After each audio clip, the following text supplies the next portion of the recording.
Selon le rapport 2020 du secrétariat permanent de l'initiative pour la transparence dans les industries extractives au Burkina Faso, présenté le 26 juillet 2022 à Ouagadougou, les industries extractives ont généré 291,70 milliards de francs CFA contre 160,16 milliards en 2009, soit une augmentation de 82,13%.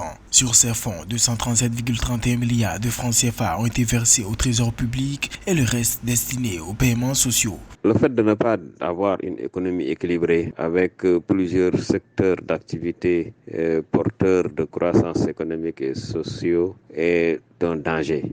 Parce que au vu de la tournure très souvent des cours des matières, il est extrêmement difficile de réguler une économie qui est presque unijambiste.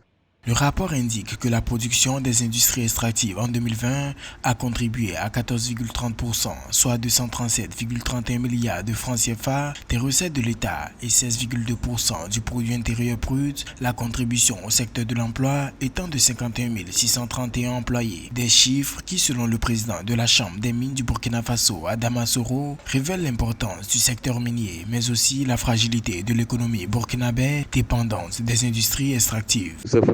Il faut peut-être faire certaines considérations. D'une part, remarquer la faiblesse de l'apport de ces industries. Et ça, ce sont des contrats qui ne sont pas bien tenus.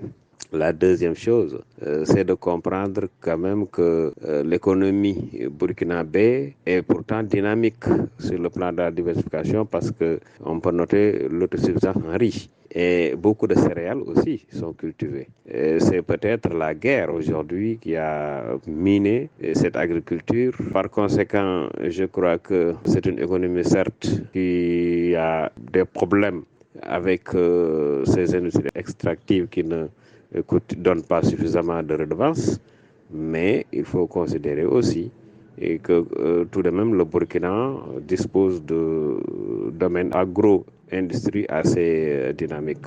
Rappelons que le Burkina Faso a adhéré à la norme de l'ITE, Initiative pour la transparence dans les industries extractives depuis 2007, pour garantir un maximum de transparence dans la gestion de ces ressources minières.